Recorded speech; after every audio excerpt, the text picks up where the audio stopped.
Daniel Sloan had never been one to chase grand ambitions, but he believed in doing things right, and in finishing what others started but abandoned halfway. When his uncle passed away and left him a modest, undeveloped parcel of land on the outskirts of Easton Creek, Daniel didn't see it as a windfall. He saw it as an obligation. The land wasn't special on the surface. It sat low on a slope just outside the gated portion of the community, technically adjacent to the private development but never fully absorbed into it. Decades ago, his uncle had refused to sign the consolidation agreement that would have annexed the lot into the Community Management Board. To the board's annoyance, that refusal stuck. Over the years, others tried to pressure him, first gently, then with letters, and eventually with open hostility. But he remained unmoved. That kind of stubbornness ran in the family, and Daniel had inherited it in spades. The land included not just open ground but the legal rights to the road leading through the lower bend into the community and, more crucially, a portion of the aging drainage system built back when the area was nothing more than farmland. That system still functioned today and, due to poor planning, ran under several of the homes in the development. When Daniel reviewed the title documents, easements, and the original civil engineering records from the county archive, he confirmed it. His uncle had retained ownership of the core infrastructure that the entire neighborhood now relied on. It wasn't a power play. Daniel didn't even fully grasp the implications of that at first. But once he started drafting plans to build a smart, self-sustaining home on the lot, a blend of personal residence and test bed for eco-engineering innovations, it became clear how entangled everything really was. Daniel wasn't new to construction. He had run his own firm for years, mostly consulting on urban drainage redesigns and green water runoff systems. He'd seen how poor infrastructure decisions turned into multi-million-dollar problems when ignored. The idea of building on family land, using his expertise to prove what could be done with limited space and old bones, appealed to him in a quiet, personal way. It wasn't a retirement dream. It was a correction. A legacy put back on track after years of inertia. When he submitted his paperwork to the county, permits, engineering plans, site proposals, everything came back clean. The road was his. The access was legal. He didn't need community board approval because the land was independent. Even so, he chose to inform them out of courtesy, sending over a formal letter with the plans and offering to meet if they had concerns. He received no response. Weeks passed. Then, as his crew started preliminary leveling and soil compaction, things began to change. First, it was the appearance of a new sign at the road entrance. Private drive, resident access only. Violators will be towed. Daniel raised an eyebrow. He'd never seen that sign before, and it wasn't there in any of the community's official maps or filings. Then came the security patrol. A private car parked at the bend one afternoon, the driver watching his crew as they worked, not saying anything. When Daniel approached, the car pulled away without explanation. It wasn't aggressive, yet, but it was deliberate, measured, a show of presence. The next letter came not from the county but from the Easton Creek Residential Council. It was worded politely but had teeth buried between its lines. They expressed concern about unauthorized development and unpermitted disruption of shared infrastructure. They invited him to a hearing, a word that set off alarms in Daniel's head. It wasn't mandatory, they said, but strongly encouraged. They referenced a clause in a 1998 infrastructure memorandum that, according to their interpretation, gave the board general oversight responsibility for all infrastructural work that could reasonably impact community function. Daniel spent that night rereading every title record, every registered survey and contract from the past 30 years. His documents were solid. His position was legally sound. The oversight responsibility they were leaning on had no jurisdiction on his land because the memo in question had never been voted into effect on properties that opted out of consolidation. And his uncle had done exactly that. Still, Daniel understood what this was.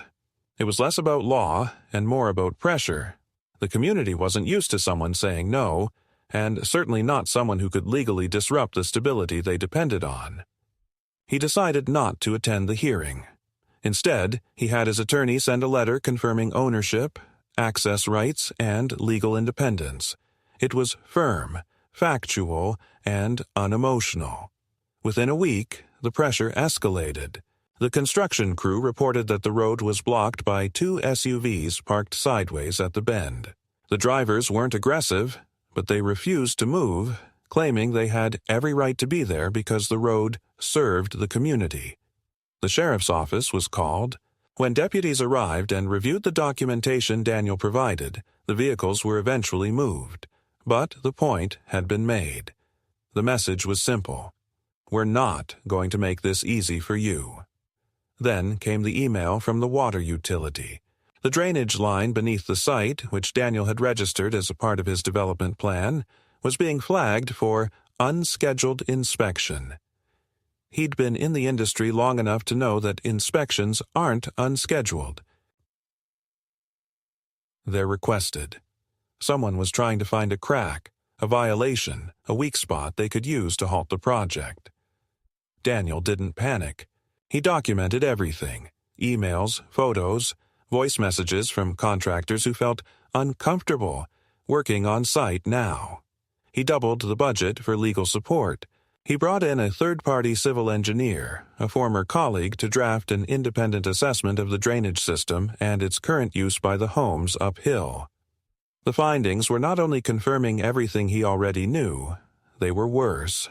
The community's system had quietly, over the years, expanded its reliance on his infrastructure without any legal agreement.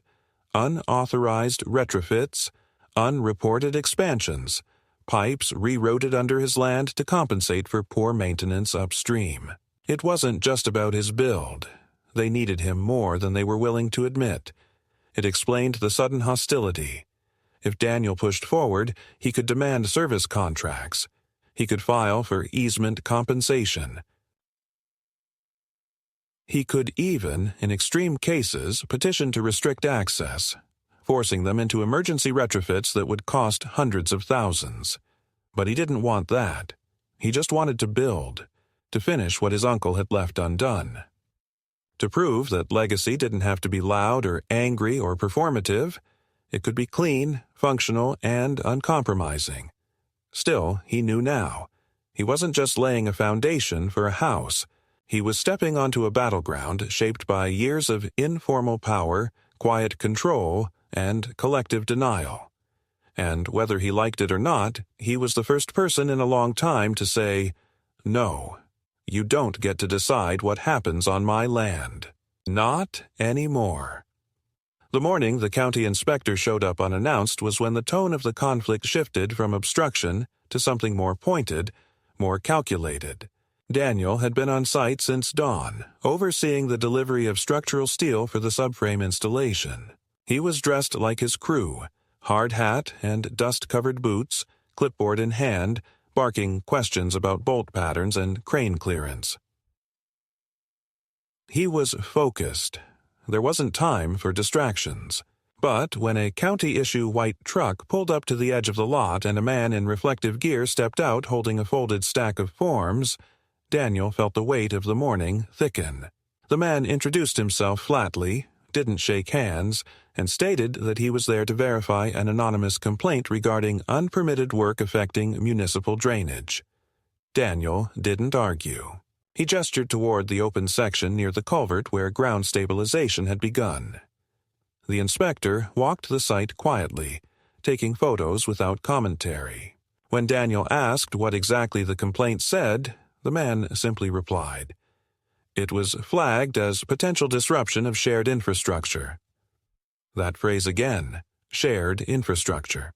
It was vague by design, just sharp enough to raise flags, just dull enough to keep it from immediate dismissal. What unsettled Daniel wasn't the inspection itself. He knew everything on the site was clean, above board, and documented. What bothered him was the precision of the timing. The complaint had come in right as excavation started near the southern corner, directly above the segment of drainage line that cut under the back lots of the development. Someone was watching. Someone knew the schedule, and someone was waiting for the exact moment to press the button. By noon, the inspector handed him a notice of site hold pending drainage review. Daniel's build was frozen. No heavy equipment, no grading, no substructure work, until further notice. He would have to submit a response package, schedule a formal reassessment, and wait for county approval to resume. It would take days, maybe weeks.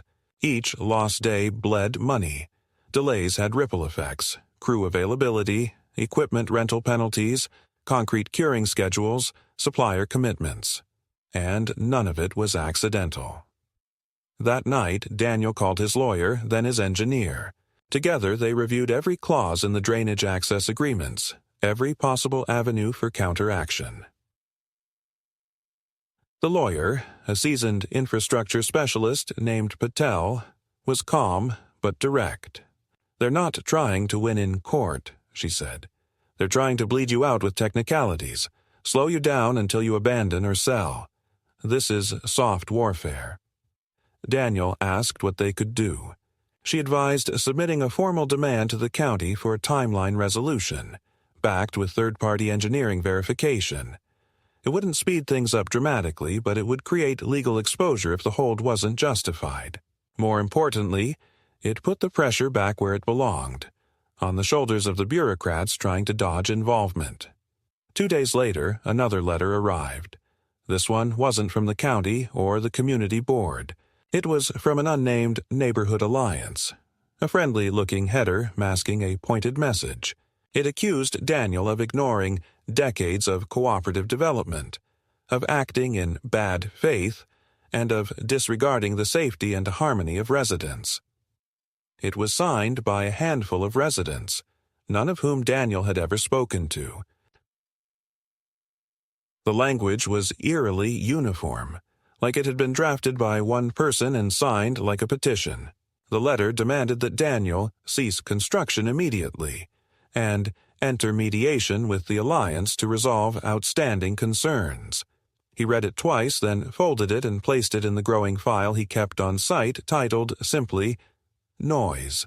3 days after that, a landscaping crew Daniel had hired for erosion control called to say their access to the site had been denied. The private security team stationed at the entrance of the neighborhood had been told by the board that all non-resident contractors required clearance. Daniel drove to the entrance himself and showed them the documentation stating that the access road was legally his. The security guard didn't argue, just shrugged and said he was following orders. Daniel made the call to the sheriff's office that afternoon, not to report a crime, but to document obstruction of access. It was a paper trail move. When the deputy arrived and took the statement, he looked tired, almost sympathetic. "You'd be surprised how often this kind of thing comes up," he muttered. "People get real creative when they think they're protecting their homes." Daniel didn't reply. He wasn't interested in sympathy. He wanted leverage. That evening, Daniel received a phone call from someone who identified themselves as the liaison for infrastructure integrity on the board, a woman named Karen Miller. Her voice was syrupy, professional, laced with a practiced kind of condescension. She said she was calling off the record, hoping to avoid further escalation. She wanted to discuss the shared interests they both had in keeping the neighborhood functional. Daniel let her talk. Her language was careful, deliberately vague. She said things like, "It would be unfortunate if water service became inconsistent," and "Nobody wants to see property values impacted by community tension." When Daniel finally interrupted and asked if she was threatening him, she laughed. "No, of course not. I'm simply saying that you might find things go more smoothly if you're willing to coordinate." Daniel thanked her for the call, hung up, and wrote down everything she said. The next morning, a section of his access road had been blocked off by a rented trailer parked sideways across the gravel. No markings, no driver, no contact. It had been dropped during the night, and no one claimed it. Daniel called the sheriff again. The trailer was eventually towed, but it took hours, and the delay cost him another day of work. Every action was just enough to disrupt without being legally actionable. Every setback another grain of sand added to the weight pressing down on the build. Daniel knew the message by now. It was clear. This wasn't about a house or a plan or a drain pipe. It was about precedent. If he succeeded, if he finished this build and enforced his rights without their permission, it would prove the limits of their authority. And that, to people who had grown used to quiet control, was intolerable. He sat in his truck that night, parked at the edge of the lot, watching the wind move through the trees along the slope. Somewhere uphill, sprinklers clicked on in sequence, their rhythm soft and artificial. He imagined the lines that fed them, the quiet pull of pressure through pipes buried under soil, through easements never properly filed, through systems cobbled together over years with assumptions and habits and silence. And beneath it all, feeding their comfort, was his infrastructure, his land, his system. It had always been a part of their lives. They just never thought someone would come back to claim it. The first real sign that things had moved past procedural resistance came in the form of sabotage. Not dramatic or cinematic, but precise, targeted, and unmistakably intentional. It happened during the third week of halted work, as Daniel's legal team continued pressing the county for resolution on the drainage hold. A smaller crew had remained on site to manage erosion control and maintain compliance with environmental safety regulations. Nothing major, just manual checks on sediment fences and temporary runoff trenches. That was the day they found the inlet pipe on the east side of the slope blocked with a hardened mix of quickset cement and garden soil. Whoever had done it knew the system, knew the schedule, and had enough time and access to do the job right. The pipe wasn't damaged, but it was fully sealed.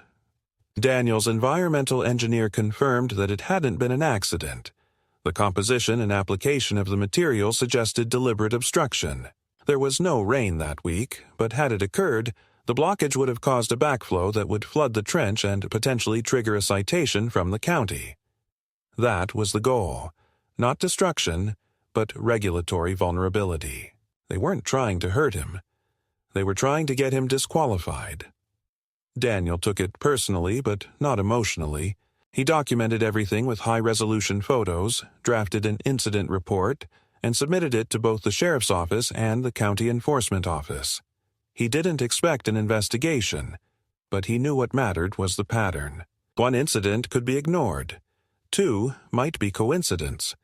3 or more became a strategy. And Daniel was meticulous in laying out that groundwork. He tightened access to the property. Security cameras were upgraded. A temporary barrier was placed at the lower edge of the drive. Still compliant with code, but clearly marked.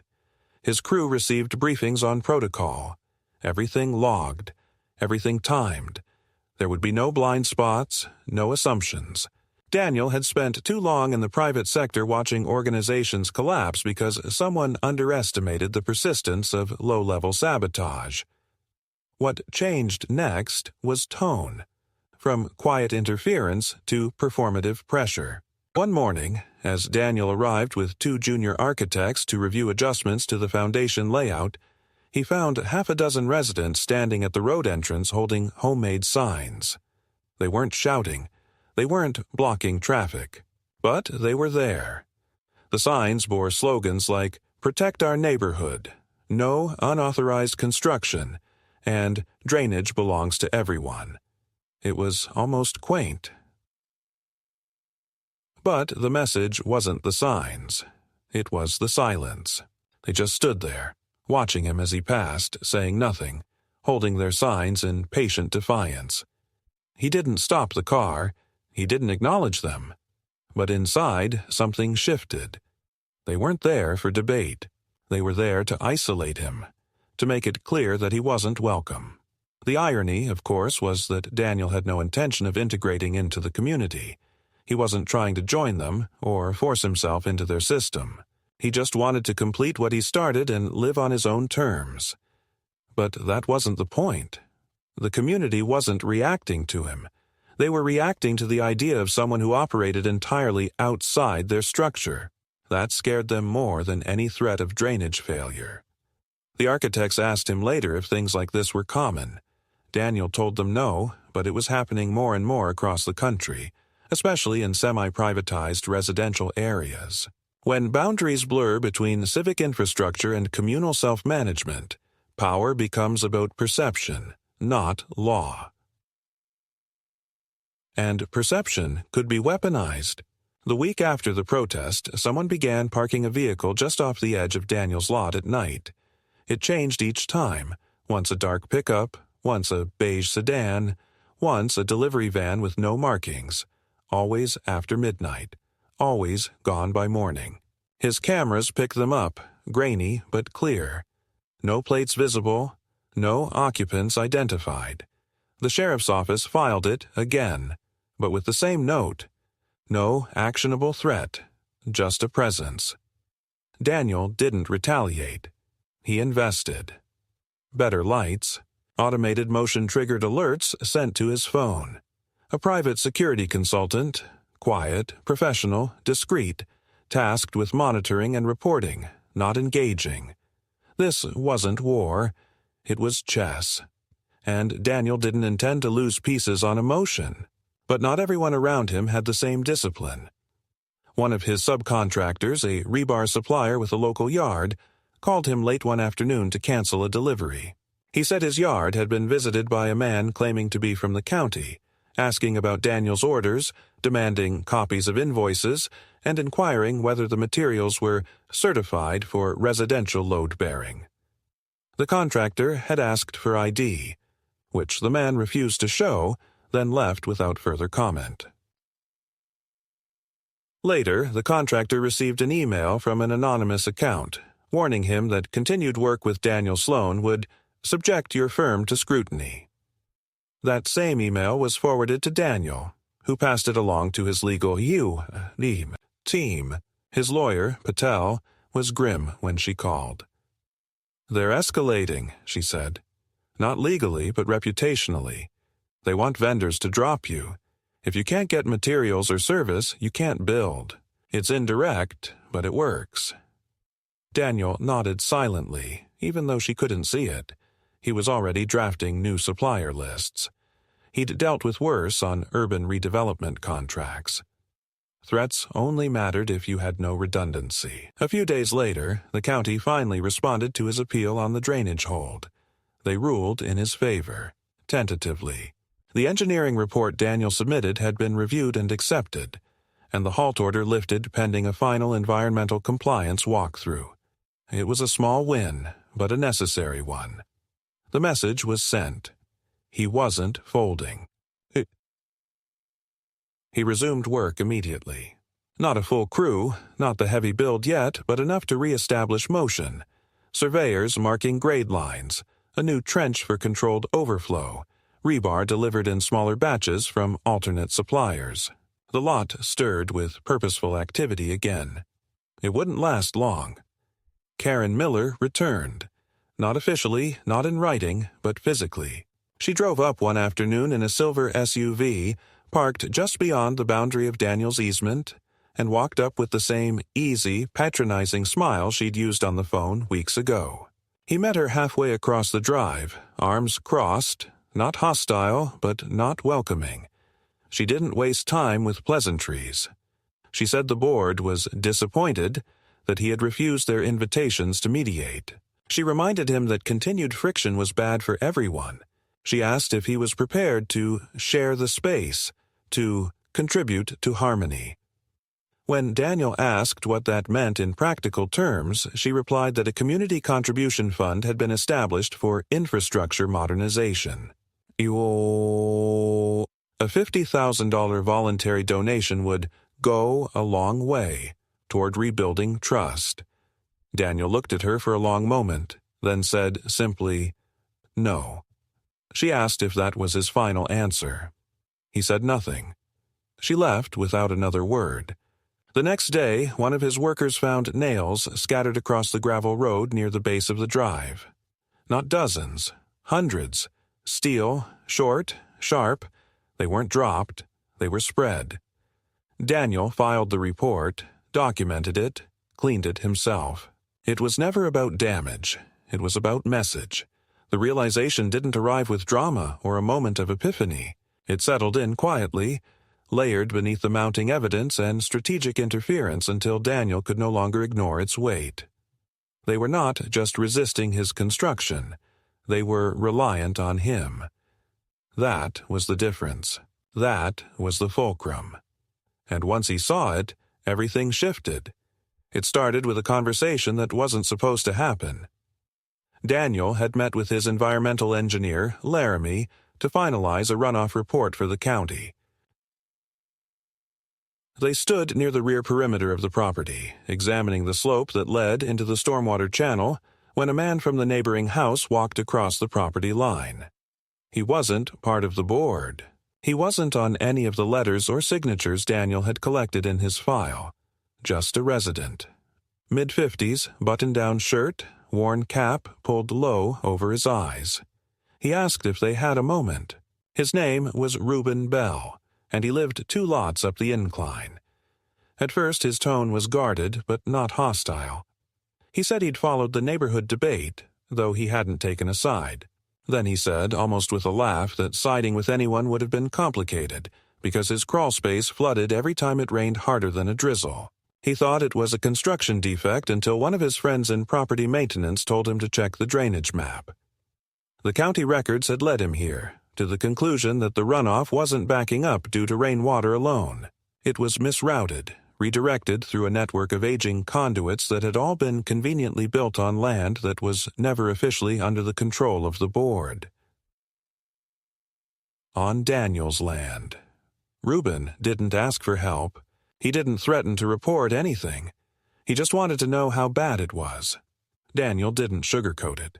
He explained how the development had expanded without proportional infrastructure upgrades, how maintenance had been spotty at best, and how, at some point, a decision had clearly been made to reroute water, use gravity, and let someone else deal with the consequences.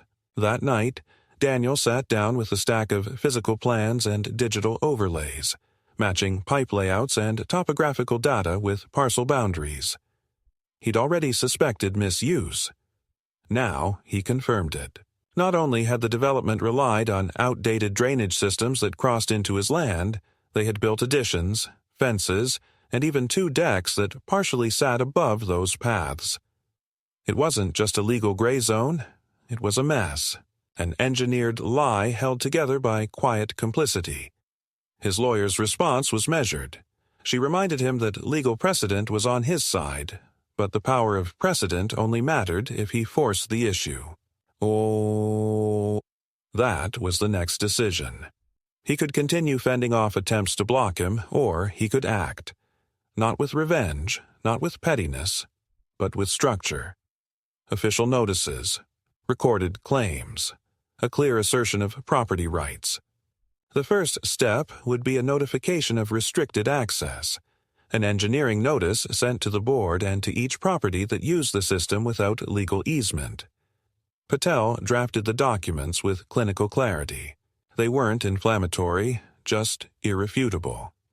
The language stated that as of a specific date, all access to the drainage system crossing Daniel's property would be restricted unless individual agreements were filed and approved. This wasn't a threat. It was a technical correction, a declaration of control. The response came quickly. Karen called. She was angry this time, no longer syrupy or smooth. She accused him of blackmail. She said he was creating chaos, endangering homes, acting in bad faith. Daniel stayed quiet until she finished, then repeated her words back to her. No. You said I'm creating chaos by taking control of my own property. There was a long pause, then she hung up. Over the next 3 days, Daniel received 3 separate notices from county departments. One about wildlife preservation, one about waterway encroachment, one citing a noise complaint from ongoing excavation. He forwarded them to his legal team. All three were vague.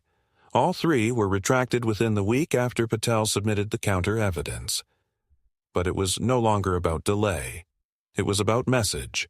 They wouldn't stop. The turning point came not from an action, but from silence. One morning, Daniel checked the cameras and saw no vehicles parked nearby. No patrols, no watchers.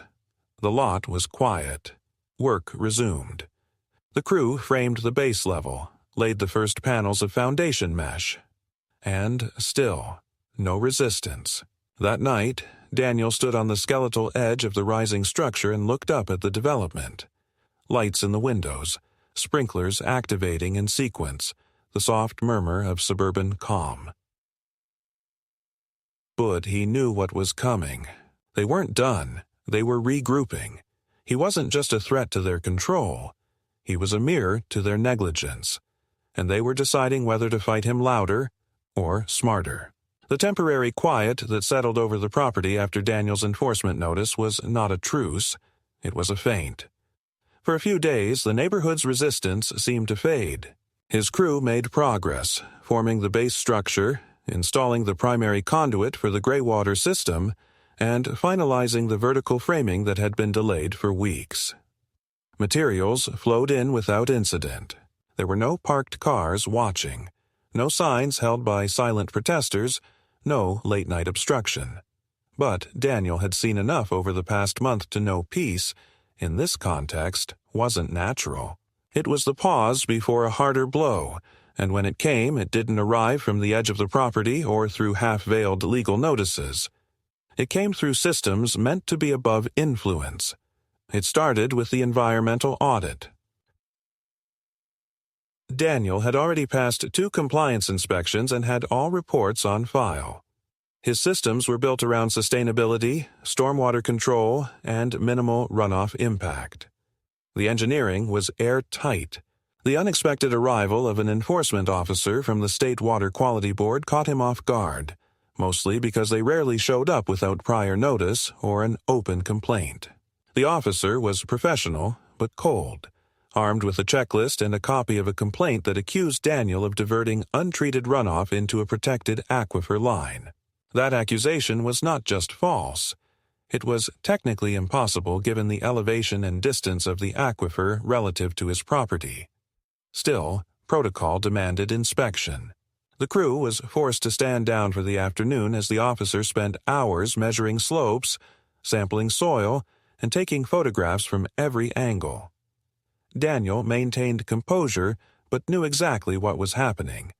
This wasn't a random flag. Someone with knowledge of state-level environmental systems had filed the complaint using enough legal jargon to trigger an immediate inspection. The goal wasn't to win, just to freeze the work. When the officer left, he offered nothing more than a vague, "You'll hear from us if there's a problem." Within 48 hours, Daniel received an email from his concrete supplier. All future orders to his site were placed on temporary hold due to a letter from a local property group questioning the legal access route for their delivery trucks. The letter wasn't binding, but it was enough to make the company cautious. Liability avoidance trumped loyalty. Daniel called the regional office directly, confirmed with his lawyer that the access road was registered and open for commercial use, then provided that in writing to the supplier's risk department. It resolved the issue, but not before losing 2 days and having to reschedule pouring crews. It became clear that the board, or someone acting on their behalf, had adopted a new strategy. They were no longer attempting to block him through declarations or presence. They were weaponizing procedure, reaching into the infrastructure that Daniel needed to operate, and systematically turning each part against him. What frustrated him most wasn't the persistence. It was the efficiency. This was coordinated, managed by someone with an understanding of regulatory pressure points. They weren't flailing. They were conducting an operation. One night, Daniel was reviewing documentation when his assistant forwarded an alert from a forum thread buried in a regional development website. The thread accused him of ecological negligence, misrepresenting his project as greenwashing, and using legacy rights to force a high-density blueprint into a low-density neighborhood. The poster had attached a heavily edited satellite map with exaggerated overlays, showing false runoff patterns, and claimed that his build would flood neighboring yards. The comments were a mess of misinformation, and while the audience was small, it gave oxygen to a narrative he hadn't realized had been quietly building. The story wasn't just that Daniel was an outsider. It was that he was a destabilizing force, someone whose technical authority masked a more self-serving agenda. The next morning, a new sign appeared near the gated entry to the development. "Protect our groundwater. Stop the Sloan Project." No one claimed responsibility for the sign. When Daniel contacted the city, they replied that since the sign was on private property just beyond the municipal boundary, they had no jurisdiction. His attempts to identify the landowner led nowhere.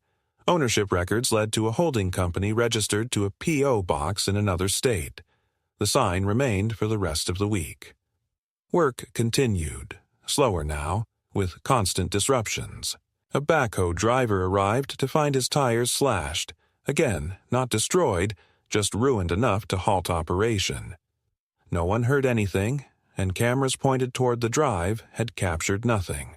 That night, Daniel replaced the equipment, added motion-triggered lighting on new poles, and upgraded the camera system again. But he knew surveillance wasn't prevention. It was evidence, and these people didn't seem worried about being seen. Then came the most brazen move yet. A formal petition submitted to the County Planning Commission requesting that the entire drainage zone servicing the surrounding homes be reclassified as a community-owned infrastructure. The petition argued that the original documentation granting Daniel private control of the drainage network was outdated and contradictory to current zoning expectations. While the petition had no binding power, it initiated a CTDC public hearing, a bureaucratic trap that would force Daniel to defend legal facts against public perception. He was being drawn into a fight he hadn't picked, asked to justify a right he already possessed. Patel moved quickly, submitting a counterfiling and an evidentiary package that outlined the full legal lineage of the property and drainage rights, citing case law and precedents. But hearings meant delays. They meant public comment. They meant another venue for the opposition to seed confusion, question motive, and obscure facts with fear. The hearing was scheduled for 3 weeks later. In the meantime, Daniel prepared. He brought in 2 independent civil engineers, each from different firms, to conduct comprehensive assessments. He invited county oversight officials to walk the site with him. He even offered a private meeting with the city council member who had jurisdiction over the area. Not to beg for intervention, but to make it clear, this project wasn't rogue. It was exact, legal, and publicly defensible. Through it all, Karen was silent. No more calls, no more messages, just silence. Daniel wondered if she was regrouping, or if someone else had taken over. The week before the hearing, Daniel received an anonymous envelope. No return address. Inside were 3 things: a copy of a floor plan belonging to one of the neighboring homes, a printed series of emails between HOA board members discussing emergency alternatives, and a hand-drawn map of the unofficial water bypass that had been routed, without permit or record, through his property over a decade ago. The documents weren't just revelatory, they were a confession. A quiet admission from someone inside that the house of cards was already leaning, and he didn't want to be under it when it fell. Daniel didn't share the documents with anyone at first. He cataloged them, scanned and stored them digitally, then placed them in a sealed envelope for his lawyer. If push came to shove, this was the leverage. This was the truth no one wanted surfaced. They'd built their stability on his land, and he had the receipts. The second escalation wasn't about confrontation. It was attrition. But Daniel didn't need to fight every battle. He just needed to stay standing. The hearing was coming. The silence wasn't surrender. It was the sound of something bigger gathering behind closed doors. The hearing was held in a room that smelled of old coffee and damp paper, the kind of municipal chamber where nothing ever feels urgent, even when the walls are closing in. Daniel had been in places like this before during his years consulting on drainage policy and infrastructure planning. The setting didn't intimidate him. It dulled him. But today, it was different. Today, he wasn't a consultant. He wasn't a planner. He was the target. The petition to reclassify the drainage network and surrounding access points as communal infrastructure of public interest had triggered just enough procedural traction to bring everything to a head. A single decision here wouldn't revoke his rights, but it would open the door to litigation, override attempts, and potentially years of bureaucratic warfare. For the first time, the people trying to grind him down weren't hiding behind warning signs or anonymous emails. They were in the room. Daniel arrived early, accompanied by his lawyer Patel and one of the 2 independent civil engineers he had commissioned for third-party evaluations. They weren't here to argue ethics. They were here to state facts. Daniel brought thick binders filled with documented proof of ownership, survey maps, civil records dating back 30 years, registered easements, and letters of non-consent to annexation signed by his late uncle. It was a fortress of paper, cold and silent. It didn't have to be emotional. It just had to be correct. The petitioners, 3 members of the residential board, including Karen Miller, sat across from him, their posture rehearsed, their expressions professionally strained. They brought their own stack of documents, but Daniel recognized the tactic. None of it was legal precedent. It was projections, visualizations, community impact statements filled with speculative fears. What if Daniel's build caused erosion? What if it weakened shared soil? What if runoff flooded the roads? What if? What if? It wasn't an argument. It was an emotional appeal wrapped in civic language. The commissioners, 5 in total, listened patiently, jotting notes. They asked procedural questions. They weren't judges. Their job wasn't to rule conclusively, but to recommend escalation or dismissal. That was the key. Daniel didn't need to win an argument. He just needed them to recognize there was no legal ground to proceed. When his turn came, Daniel didn't make a speech. He explained. Slowly, factually, he walked them through the geography, the infrastructure, the private ownership trail, and, most importantly, the history of quiet expansion, the way the neighboring development had slowly grown its dependence on his land without ever formalizing a single agreement. He showed them copies of documents that had never appeared in the board's proposal. When Patel followed, she hit harder.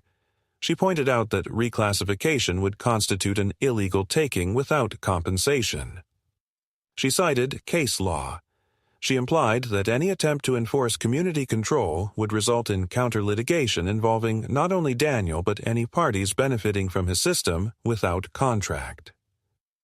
When Karen stood to respond, her tone had changed.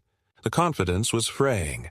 Her voice slipped once, rising slightly too high, just long enough for the room to register that it wasn't a calm, civil request. It was a defense. A reaction. She accused Daniel of aggression, of refusing to collaborate, of weaponizing legacy ownership against community goodwill.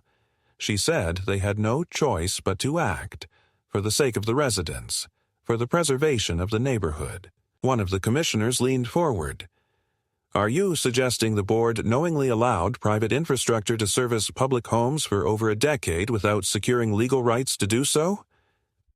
The room went still. Karen hesitated, then said, "The systems evolved organically. Nobody intended harm." The commissioner nodded, made a note, and didn't speak again. An hour later, the hearing was closed. No ruling would be made today. Recommendations would be sent to the county within 2 weeks, but Daniel didn't need a decision to know what had shifted. They hadn't won. They'd been exposed.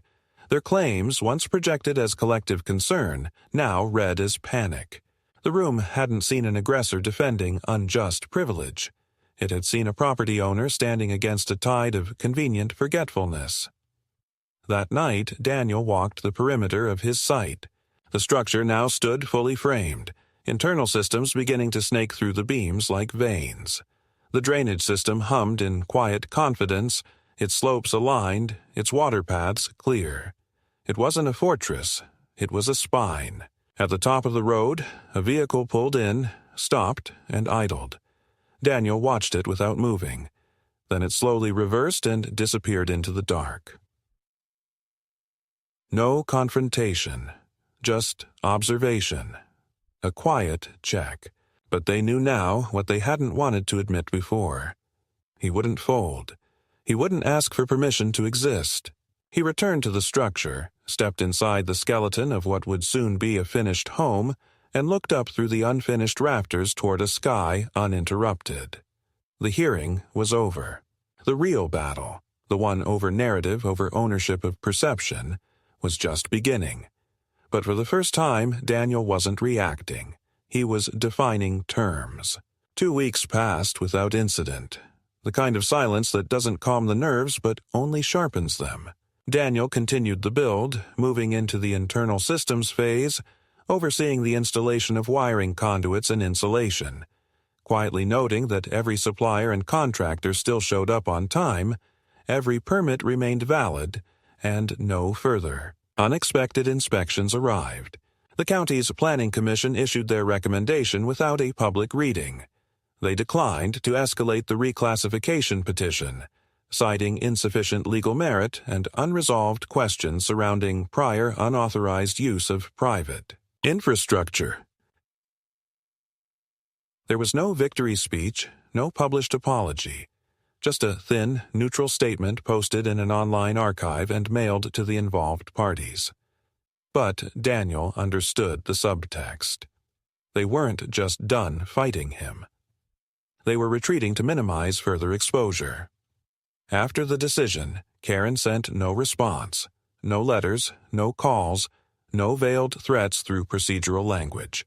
Her name stopped appearing on board communiques, and by the time the next quarterly notice came out, it listed a new liaison for infrastructure matters, a name Daniel didn't recognize. There was no mention of why the change had occurred, no farewell paragraph or acknowledgement of service. Just an empty line where her role used to be. It was cleaner that way. Denial, cloaked as a reset. The board needed a clean face to present to its residents, most of whom had never fully understood what had taken place, only that the man at the edge of their maps had somehow made himself a permanent fixture. Daniel didn't care about the formalities. He hadn't wanted conflict, and he didn't care who got to pretend they were still in control. What mattered now was execution. He finished the build with minimal delays. The house, when it stood complete, wasn't grand or imposing. It was functional, sharply designed, engineered to blend into the landscape without apology. Its systems ran silent. Solar-fed, battery-backed, runoff contained and rerouted into underground filtration. No water spilled beyond his boundary. No sound crossed his line. It was not a fortress, but it was a declaration. This could be done, and done without permission from a body that had never owned the right to give or deny. 3 weeks after the completion notice was filed, Daniel received a visit. Not from an adversary, but from Reuben Bell, the neighbor who had once stepped across the line to ask questions rather than make accusations. Reuben carried no folder, no claim, no request. He asked if Daniel had a moment to talk. They sat in folding chairs under the newly finished awning, the kind of quiet exchange that didn't require an agenda. Reuben spoke first. He said the basement flooding had stopped, that whatever changes Daniel made to the slope had rerouted the runoff just enough to relieve pressure. He wasn't asking for credit or assistance. He just wanted to say that something had worked. Then, hesitantly, he asked if Daniel was planning to sell, flip, or hold the property. Daniel said he built it for himself. Not for profit, not for leverage.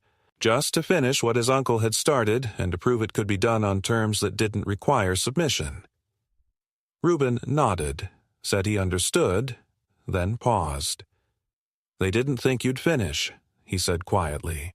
"And when you didn't fold, they panicked. Not because of what you were building, but because it meant they didn't have control over everything they thought they did." Daniel didn't respond. There was nothing left to say. By the time the next season turned, the lot was fully landscaped. The road had been resurfaced, regraded slightly to prevent erosion. A new marker was installed. Not a gate, not a fence, just a sign mounted in metal at the edge of the access point. Private road. Access by agreement only. It wasn't a threat. It was a boundary. Residents still passed by. Some looked, some waved, some turned their heads as if the house had always been there. No one tried to argue. No one filed complaints. Whatever informal resistance remained had dissolved under the weight of time, silence, and the need to move forward. Daniel didn't hold a housewarming. He didn't invite reporters or post photos. There were no victory posts online, no before and after reels, no interviews. That wasn't his purpose. What he had built didn't need an audience. It needed permanence. The real success wasn't the structure. It wasn't even the recognition of ownership. It was the boundary itself, the quiet, final establishment of where his responsibility began and where theirs ended. And the understanding, however unspoken, that if the system beneath their feet continued to work, it did so not because of some shared illusion of governance, but because one man had refused to surrender the quiet truth of what was his.